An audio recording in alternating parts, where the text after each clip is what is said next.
E se você estivesse dormindo e no seu sonho aparecesse uma pessoa que até então estava viva, e quando você se acorda, você sente o mal-estar, né? Sente que alguma coisa está para acontecer.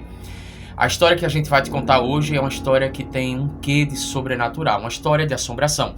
Muita gente considera, interpreta isso como uma história de assombração. Outras pessoas têm outras interpretações. Inclusive, quando você ouvir essa história, eu queria ver nos teus comentários aqui abaixo qual é a sua interpretação acerca deste fenômeno que aconteceu. Para te contar essa história, nós teremos que voltar para o ano de 1979 e nós teremos que ir para a cidade de Rio Claro, que é no interior de São Paulo. Sejam bem-vindos a mais um vídeo do nosso canal Cine Terrologia Cultural. É um prazer imenso ter você por aqui. Aqui nós falamos sobre histórias de assombrações, histórias misteriosas. Aqui também falamos sobre lendas urbanas, lendas rurais.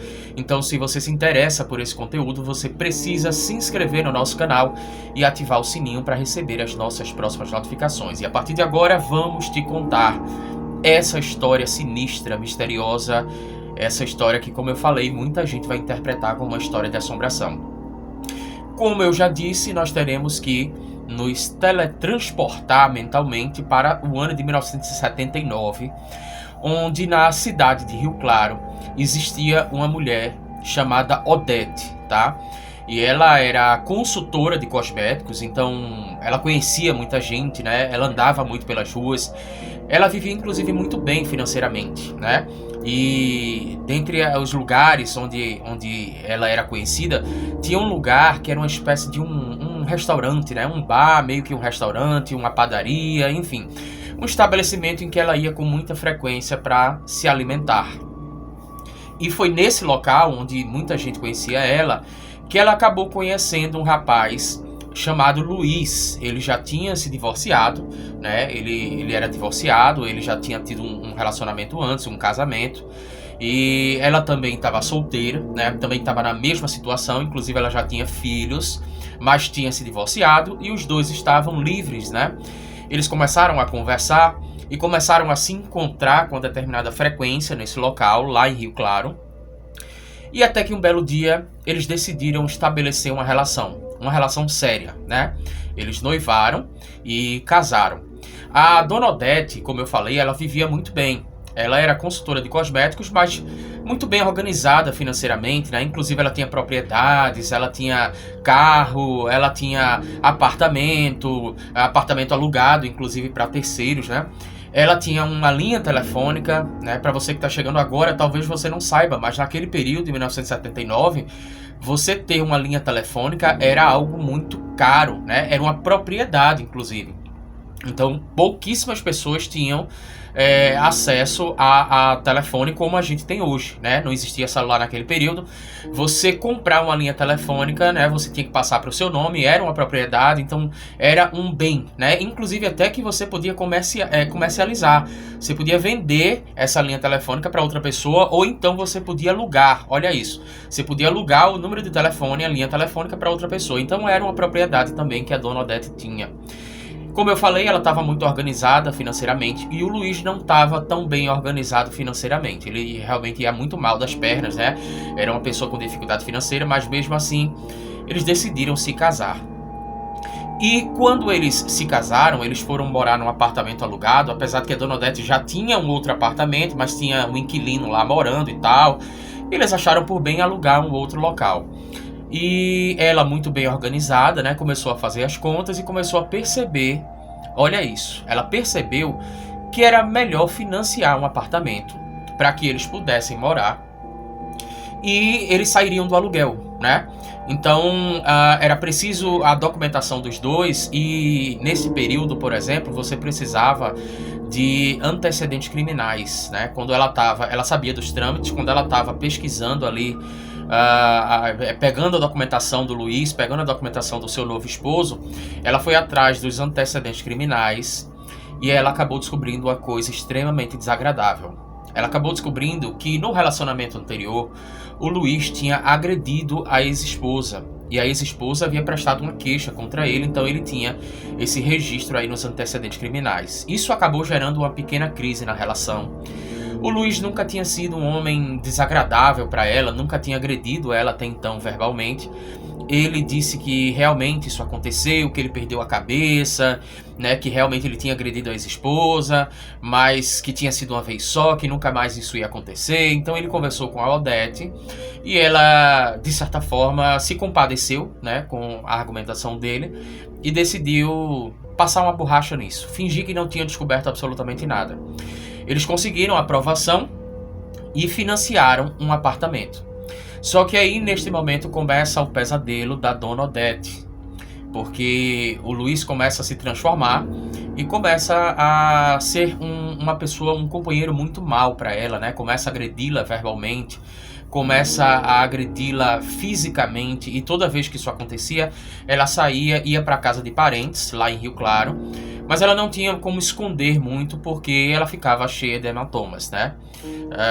E aí, até o ano de 1986, eles se conheceram em 1979, até o ano de 1986, eles ficaram casados, eles se divorciaram 7 vezes, se divorciaram não, na verdade eles se separaram, né, 7 vezes, e depois ela voltava para casa e tudo acontecia novamente. Eles passavam um tempo muito bem, depois acontecia novamente as agressões físicas e verbais.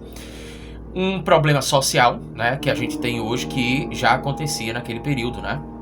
E o que acontece é que ela, de uma vez por todas, em 1986, ela decide sair de casa, né? Não avisou absolutamente nada, pelo que eu entendi, ela não deu entrada na documentação, simplesmente saiu de casa com medo, né, de acontecer alguma coisa pior, e se mudou para Campinas, em São Paulo, mas não avisou ao Luiz. E aí é que começa a história sinistra, né? Porque você entendendo toda essa configuração, o Luiz ficava procurando para saber onde é que ela estava. Ela ia geralmente lá em Rio Claro de noite, né? E não avisava absolutamente a ninguém. Só ia para visitar os parentes e depois ela voltava. Ia para visitar os filhos e imediatamente ela voltava para Campinas. E o Luiz não sabia que ela estava lá. E o que acontece é que ela estava numa bela noite em 1994, tá? Isso aconteceu agora que eu vou falar, em 1994. Ela estava no quarto, ela ainda amava bastante o Luiz, né? Mas estava completamente traumatizada. E aí um fato que aconteceu é que quando ela decidiu sair de Rio Claro e ir para Campinas, me parece que ela deixou ele no apartamento financiado e o desconto era feito no holerite dela. Então era como se ela estivesse pagando esse apartamento, mas deixando lá o rapaz que tinha agredido ela. E ela, com muito medo, né, decidiu deixar isso pra lá e foi-se embora para Campinas. Então, em 1994, ela estava dormindo. Foi quando ela teve um sonho. Mas esse sonho, uma coisa curiosa, é que ela estava no quarto, dormindo, e o sonho acontecia exatamente no quarto dela. Então fica aquele negócio, a gente não sabe exatamente se ela estava sonhando, se ela estava acordada, se ela conseguiu ver isso ou não. Ela vai dizer que foi um sonho. Mas ela sonhou com o Luiz. Ele estava todo vestido de branco e ele estava flutuando na cama dela, né?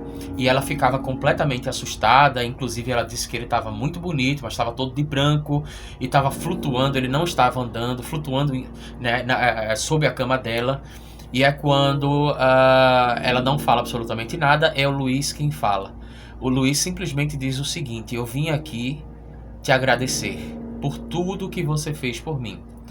E misteriosamente ele desapareceu.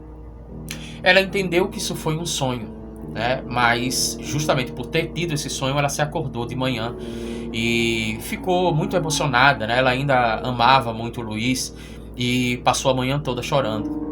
Mas quando foi por volta de 2 horas da tarde, ela recebe uma ligação do filho dela lá de Rio Claro, informando que naquela noite o Luiz tinha falecido. Ele tinha um problema na vesícula e a vesícula, eu acho que rompeu, né?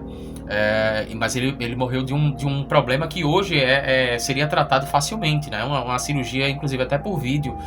Mas eu não sei se ele deixou pra lá, eu não sei exatamente se ele sabia que tinha esse problema. Ele tinha pedras na vesícula, a vesícula acabou se rompendo, né? E ele tinha falecido justamente naquele mesmo momento em que apareceu para ela no sonho, agradecendo por tudo que ela tinha feito por ele.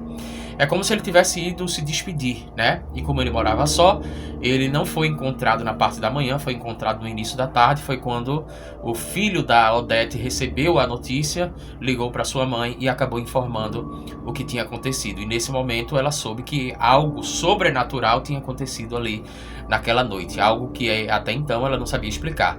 Existem várias percepções, as pessoas vão dizer que são assombrações, mas existem outras percepções que têm interpretações diferentes, né? Dependendo do seu viés, digamos assim, religioso. Eu queria ouvir teus comentários aqui abaixo. Queria ouvir qual é a tua percepção acerca deste fenômeno. E queria saber se você acredita nessa história ou você acha que tudo isso não passa de histórias que o povo conta.